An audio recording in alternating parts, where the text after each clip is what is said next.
முத்தழகு, வந்துட்டீங்களா? போனது என்னாச்சுங்க? என்ன நீ 10 நாள் இருக்கு 8 நாள் இருக்குன்னு சொல்லிட்டு இருந்த. லாஸ்ட்ல பார்த்தா இன்னும் 3 நாள் இருக்குங்கிற. என்ன நினைச்சதா பேசிட்டு இருக்கே தெரியல. அன்பு கிட்ட நீ சரியாவே கேட்கலையா இன்னும் எத்தனை நாள் இருக்கு அப்படின்னு? கேட்டேங்க, கேட்காமலாம் இல்ல. எப்படி நான் கேட்காம இருப்பேனா?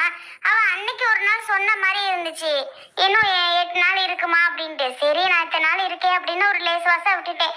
நீங்களும் எப்ப தாரேனாக, திங்கக்கிழமையா அப்படின்னு சொன்னீங்களா?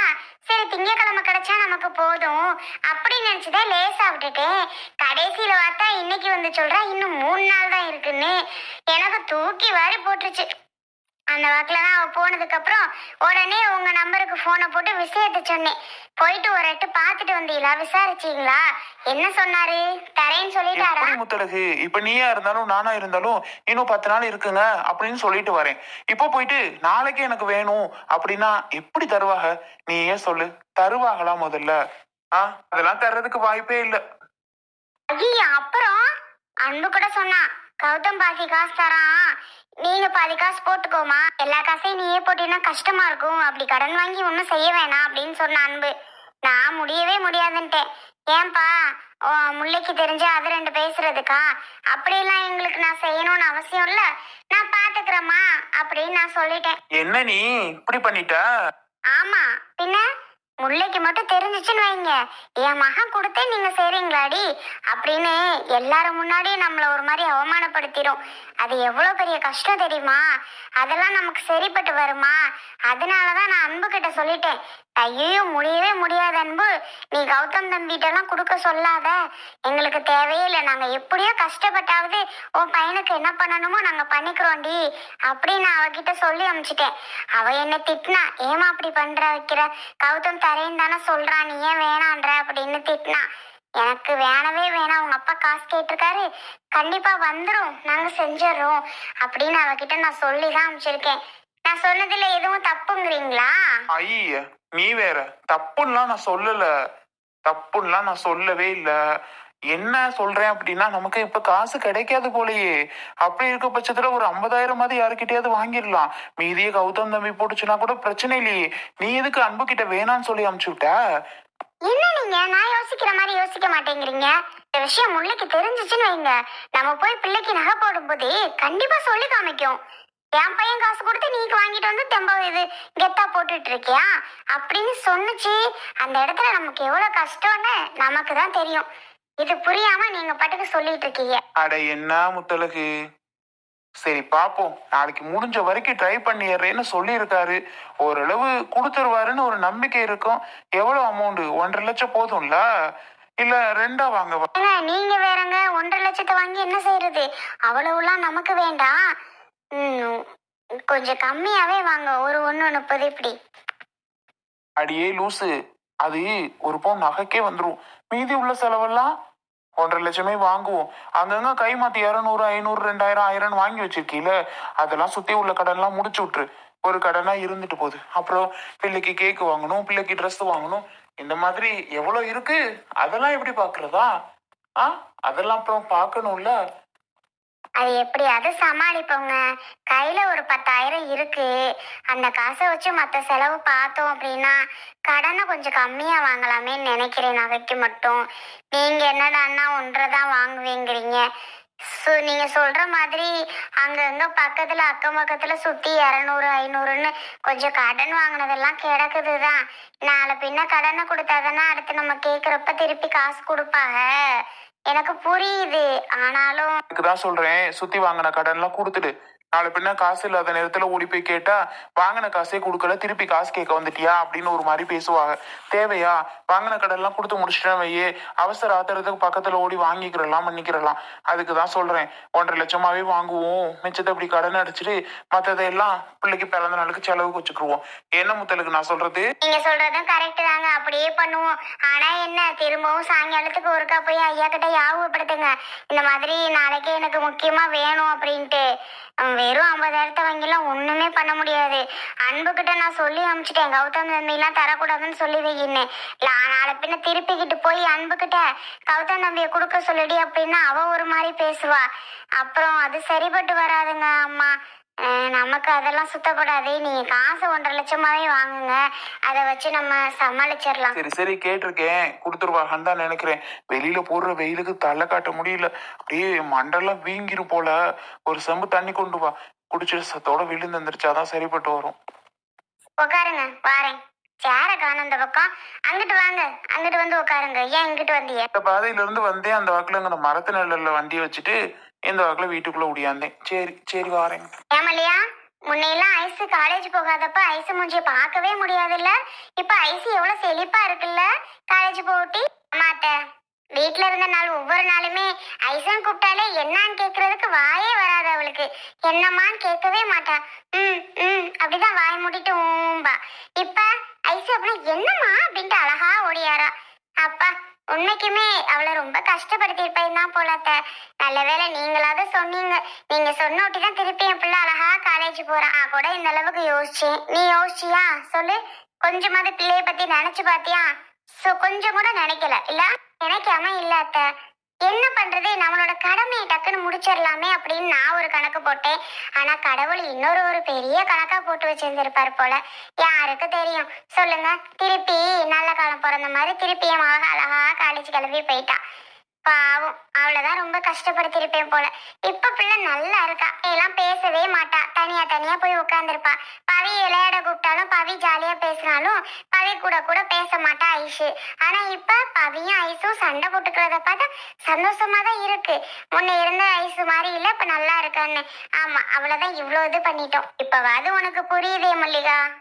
நேரம் நீ பார்த்த மாப்பிள்ளைக்கு பிள்ளையை கட்டி வச்சிருந்தீங்கன்னா என்ன ஆயிருக்கும்? அட கடவுளே, தான் சொல்றேன் இல்லத்த. நல்ல வேலை, எல்லா விஷயமும் தெரிஞ்சதுனால தானே இப்படி ஆயிடுச்சு. இல்லைன்னா என் பிள்ளை வாழ்க்கையே தலைகீழ மாறி இருக்கும். மல்லிகாக்கா, அன்பு பாட்டா, எங்க உன் பையனை காணும்? தூக்கிட்டு வந்திருக்கலாம்ல. அன்னைக்கு பவி தூக்கிட்டு வந்தப்ப அழகா விளையாடிட்டு இருந்தா மத்துக்க. அழகா சுட்டி பைய நல்லா சேட்டை பண்ணிட்டு அழகா விளையாண்டான். தூக்கிட்டு வராம நீ மட்டும் வந்திருக்க. தூங்கிட்டாக்கா. சரி, தூங்குற நேரம் வந்துடலாமே அப்படின்னு சொல்லிட்டு தான் வந்தேன். என்ன அன்பு, நாளைக்கு கூட உங்களுக்கு சொல்லிக்கலாம்னு நினைச்சேன். இருந்தாலும் இன்னைக்கே சொல்றதுதான் நல்லது. நாளைக்கு சொன்னா அதுக்கு எது கோச்சுக்கிறீங்களோ என்னமோ. இன்னைக்கே வந்து சொல்லிடுவோம் அப்படின்னு இன்னைக்குதாக்கா வந்தேன். ஆனா நான் சொல்லுவேன், நீங்க வர முடியாது அப்படின்லாம் சொல்லக்கூடாது. அப்பதான் நீங்களும் தானே கேட்டுட்டு இருக்கீங்க. கேட்டுட்டு தான் இருக்கேன் அத்தா. சொல்லு சொல்லு, என்ன விஷயம்? நாளைக்கு கூட கௌதம் கூட வந்து விஷயத்த சொல்லலாம்னு நினைச்சேன். வேற ஒண்ணும் இல்ல, என் பையனுக்கு ஃபர்ஸ்ட் பர்த்டே. பாரு, உன் மாவன் பிறந்து 1 வருஷம் ஆச்சா. அன்பு, என்னத்தா கிடுக்கிடுன்னு வளர்ந்துட்டா, இன்னும் நடக்க கூட இல்ல. என்னன்னு தெரியலக்கா. ஹாஸ்பிட்டல்ல கேட்டேன். சில பிள்ளைங்க லேட்டா நடக்குங்க, ஒன்னும் பிரச்சனை இல்ல, நல்லா இருக்கான். இது கொஞ்சம் லேட் ஆயிதும் நடப்பான் அப்படின்னு சொல்லிட்டாங்க. அதுக்கு என்னக்கா பண்ண முடியும்? நானும் சாப்பாடு அது இதுன்னு தான் ஊட்டிட்டு இருக்கேன். ஆனாலும் பிள்ளை அப்படியே தான் இருக்கான். நான் என்ன செய்ய சொல்லுங்க? எப்பதான்? ஞாயிற்றுக்கிழமாக்கா? ஞாயிற்றுக்கிழமையா? ஆமா ஆமா, லீவ் நாள் தான். நாங்கள ஆபீஸுக்கு போறோம், எங்களுக்கு லீவு நாளுங்கிற. எல்லா நாளும் எங்களுக்கு லீவு நாள் தான் அன்பு. பரவாயில்ல. என்ன சாப்பாடு போடுறியா? அப்பத்தா பிரியாணி. மாஸ்டர் பிடிச்சிக்கியா? மாஸ்டர்லாம் இன்னும் பிடிக்கல அப்பத்தா. மல்லிகா நல்லா செய்வாட்டி பிரியாணி. Chicken biryani, mutton biryani. நானா வீட்டுல செய்வேன் அத்தை, நீங்க சும்மா இருங்க. அன்பு, வீட்டுலனா செய்வோம்தா. அவ்வளோ வேத்துக்கெல்லாம் செய்வேனா என்னன்னு எனக்கு தெரியல. ஆனா நல்லாதான் வரும், இல்லைன்னு சொல்ல மாட்டேன். நல்ல டேஸ்டா தான் வரும். ஆனா எல்லாருக்கும் செய்யறது எப்படின்னு தெரியல அன்பு. இது சொல்லுது நீ வாட்டுக்கு அக்கா நீங்க வந்துடாதீன்னு கூப்பிட்றாத, சரியா? நான் என்ன வர வேணாம்னு சொல்லவா உங்கள? என்னக்கா நீங்க? கண்டிப்பா அப்பதான் ஒரு சூப்பரான ஐடியா சொல்லிருக்கு. நானே எங்கடா போய் பிடிப்போம்னு நினைச்சிட்டு இருந்தேன். அப்பதான் சொன்ன ஐடியா வச்சு பார்த்தா மல்லிகாக்கா, ஏன் நீங்க செஞ்சா என்ன, நீங்க செய்யக்கூடாதா? ஐயோ வேண்டாம் அன்பு, அதுவும் ஓ வீட்டுல வந்து வேண்டாம் வேண்டாம். ஏன் அப்பத்தா வேணாங்கிறீங்க? என் மல்லிகாக்கா வந்து செஞ்சு தந்தா என்ன? எங்க எங்க நீ எங்கேயோ போய் பிடிக்கிறதுக்கு ஒன்னும் பிரச்சனை இல்ல. மல்லிகாக்கா செஞ்சு கொடுக்கறதுக்கு அவங்களுக்குள்ள சம்பளத்தை வாங்கிக்கிறட்டும். முன்னாடி பேசுற நீ, நம்ம வீட்டுல செஞ்சு தர்றதுக்கு நான் சம்பளம் வாங்கணுமா? அப்படியெல்லாம் ஒண்ணு கிடையாது. நல்லா இல்லாட்டி போச்சுப்பா, உன் மாமியார் ஒரு ஆளு போதும். அத நான் பாத்துக்கிறேன். அது ஒண்ணும் சொல்லாதேக்கா. சொல்லாதுன்னு நீ வேணா சொல்லலாம் அன்பு. முல்லைய பத்தி எனக்கு தெரியும். ஆமா, அவ வந்து ஒரு வார்த்தை வாங்கன்னு கூப்பிடல. என் மூத்த மாமா வந்து ஒரு வார்த்தை வாங்கன்னு கூப்பிடல. நீ வந்து கூப்பிடுற ஏன்னு கேட்டா, அவன் அவனுக்கு தான் பிறந்த நாள், அதனால அவ வந்து கூப்பிடுறான்னு அவ இழுத்துட்டு சொல்லுவா. கரெக்டு தானே? யார் வந்து கூப்பிட்டா என்னத்த, நம்ம போக போறோம். இவங்க வந்து கூப்பிட்டா என்ன, அவங்க வந்து கூப்பிட்டா என்ன? இப்ப முல்லைக்கா கூப்பிட்டா மட்டும் தான் போகணுமா? என் அன்பு கூப்பிட்டா நம்ம போக கூடாது? அது எப்படிடி? அவ வீட்டுல நடக்குது. என்னதான் இருந்தாலும் வீட்டுக்கு மூத்தவ அவ. அவ வந்து கூப்பிடாம நாமளா போகலாமா? போனா என்ன? மல்லிகா, உனக்கு ஒன்னும் விவரம் தெரியல மல்லிகா. விவரம் தெரியாம பேசிட்டு இருக்க. 1000 தான் இருந்தாலும் அவளுக்கு உனக்கும் சின்ன சின்ன சண்டைகள். அவ உன்னை பார்த்தா முறைச்சிட்டு இருக்கா. அப்படி இருக்கிறப்ப அவ வந்து கூப்பிடுறதான்னு நல்லது. இவ கூப்பிட்ட உடனே நீ போனன்னு வையி, அவ சும்மாவே சாட பேசுவா. நம்ம போய் நின்னுட்டு இருக்கையில என்னத்தையாவது சாட பேசுவா. தேவையா நமக்கு? அவ வந்து கூப்பிட்டா போவோம். அன்பு, கோச்சுக்கிறாதத்தா. அவ வந்து கூப்பிடட்டும், அப்ப நாங்க வர்றோம். இந்த மல்லிகாவை சமைக்கிற வேலைக்கெல்லாம் கூப்பிட்றாத. வேணாம் வேணாம்.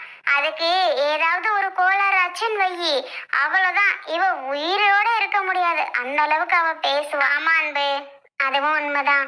சமைக்கிறதுக்கெல்லாம் நான் வரலம்மா. நான் அத்தை சொல்ற மாதிரி உன் மாமியார்லாம் வந்து கூப்பிட்டா வரேன். ஏன் பத்தா? ஏன் நான் கூப்பிட்டா பத்தாதா? அவங்க எல்லாம் கூப்பிட கூட மாட்டாங்க அப்பத்தா. சரிங்களா? நான் வந்து உங்களை கூப்பிடுறேன். என்னோட பையனுக்கு தான் வந்து ஃபர்ஸ்ட் பர்த்டே. அதனால நான் கூப்பிடுறேன். நீங்க வந்துதான் ஆகணும். அவங்க கூப்பிடல, இவங்க கூப்பிடலாம் சொல்லக்கூடாது, பாத்துக்கோங்க. எனக்காக வர மாட்டீங்களா? கௌதம் வந்து சாயங்காலம் சொல்லுவான். நான் இப்ப டைம் இருக்கிறதுனால வந்தேன். நாளைக்கும் நான் வந்து கூப்பிடுவேன், நாளை கழிச்சும் நான் வந்து கூப்பிடுவேன். அவங்க சொல்லல, இவங்க சொல்லல, நீங்க வராம இருக்கவே கூடாது மல்லிகாக்கா. வந்துதான் ஆகணும். புரியுதுங்களா? இல்ல அன்பு, அப்படி இல்லத்தா. ஏதாவது பேசும், நமக்கு தாங்கிக்கிற முடியாது. பேசும் பேசும், நான் சும்மா விட மாட்டேன். நீங்க கவலையே படாதீங்க. உங்களால உனக்கும் அதுக்கும் சண்டை தேவையா? நல்லபடியா உன் மாவன் போறதுனால கேக்கு வெட்டி கொண்டாடுங்கம்மா. அது போதும். ஒருவேளை அது வந்து கூப்பிட்டுச்சுன்னா நான் கண்டிப்பா வாரேன். சரியா அக்கா? ஒரு வீட்ல எல்லாரும் இருக்கோம். ஃபர்ஸ்ட் அவனுக்கு நடக்கிற பர்த்டே. அதை நல்லா செலிப்ரேட் பண்ணணும்னு ஆசையா நினைச்சிட்டு இருக்கோம். எல்லாரும் ஃபேமிலியா ஒன்னா சேர்ந்து செஞ்சாதானக்கா நல்லா இருக்கும். நீங்க வராம இருந்தா அது அந்த ஃபங்க்ஷனே நடந்த மாதிரி தான். ஃபங்க்ஷன்ல எல்லா விஷயத்துலயும் நீங்க தான் இருக்கணும். உங்களுக்கு தான் எல்லா விஷயமும் தெரியுமே கூட. அதான் உன் மாமியார் கறி வாய் கிளியே பேசுவாள்ல, அவ எல்லாம் பார்த்து பண்ணிக்கிடுவா. நீ ஏண்டி கவலைப்படுற? போ, எல்லாம் சூப்பரா பண்ணுவா. நீங்க வேற அப்பத்தா. ஆமா, அது பண்ணுது. சும்மானே இருங்க அப்பத்தா. ஏண்டி அப்படி சொல்ற? அப்பத்தா, பையன் எந்திரிச்சிருப்பான். நான் வரேன். நாளைக்கும் நான் வருவேன். கௌதமும் வருவான். நான் சொல்றதுக்கு சொல்லிட்டேன். நீங்க வந்துதான் ஆகணும், பாத்துக்கோ. சரி சரி, பாப்போம். போ. சரி மல்லிகாக்கா, வரேன். என்ன அத்தை இது? இவ வந்து இப்படி சொல்லிட்டு போறா. நீங்க சொல்ற கணக்குப்படி பார்த்தா முல்லாக்கா சொல்லாம நம்ம போறது நல்லது இல்ல தானே? மல்லிகா, இவ கூப்பிட்டாலே நீ பாட்டுக்கு போய் தொலைஞ்சிடாத. முல்லைய பத்தி தெரியாதா? 4 பேர் நிக்கையில தான் நம்மள அசிங்கப்படுத்துவா. அதனால அவ கூப்பிட்டா மட்டும்தான் போகணும். புரியுதா? நீங்க சொல்றதும் உண்மைதான் அத்தை. கூப்பிட்டா மட்டும்